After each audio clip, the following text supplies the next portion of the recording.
จ่าโทรพา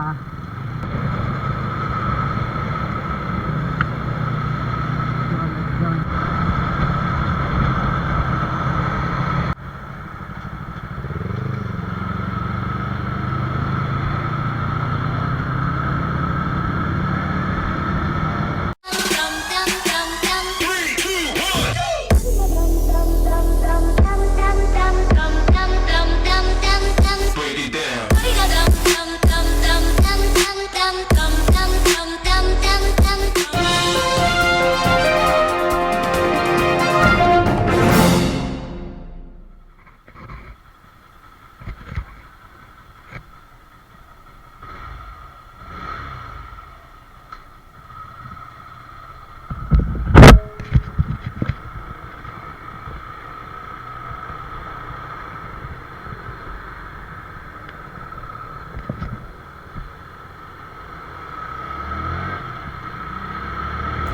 แล้ววันนี้ก็ต้องขอกราบสวัสดีท่านผู้ชมทุกท่านนะยินดีต้อนรับเข้าสู่ LN Racing Channel เช่นเคยนะนี่ก็มาพบกับมุมเก่ามุมเดิมเช้าวันเสาร์ขี่รถไปเวียกเนาะ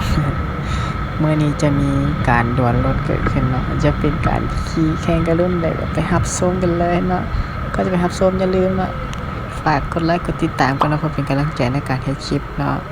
ไปหับส้มกันเลย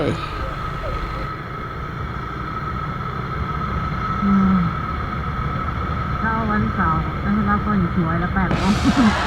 ยิ่งซ่าเลยขอเด้อไปนะเพิ่นแซ่บตาถึงเรา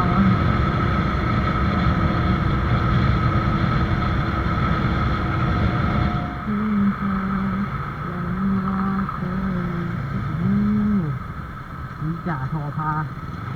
ชื่อนำเลย โอเค ยอด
โอเคมาฮอดแถวนี้ก็ตอนนี้แยกทางกับอ้ายเพิ่นแล้วเพราะว่าอ้ายเพิ่นเลี้ยวไปทางโพธิ์ทันพุ่นเนาะไว้เจอมื้อหน้าก็จะทักทายเพิ่นเบิ่งเนาะรถอ้ายเพิ่นก็เท่ดีเนาะ นินจาคือรถในฝันของข้อยเลยคันนี้สุดยอดเนาะเป็นจังได๋ถ้าผู้ใดมาคลิปนี้ก็ฝากกดไลค์กดติดตามเพื่อเป็นกำลังใจในการให้คลิปเนาะแล้วก็อย่าลืมกดกระดิ่งเนาะเพื่อทานจะบ่ได้พลาดคลิปใหม่ๆเวลาที่ข้อยอัปคลิปลงเนาะเวลากดกระดิ่งมันจะแจ้งเตือนให้ทันทีเห็นเป็นผู้แรกเลยนะลาบัดนี้เอลซิ่งก็ต้องขอลาไปก่อนเนาะบ๊ายบายเนาะเทื่อหน้าจะถ่ายรถงามๆให้เบิ่งเนาะไว้นี้อาจจะมีคลิปรีวิวรถเนาะเกียบหับศพกันได้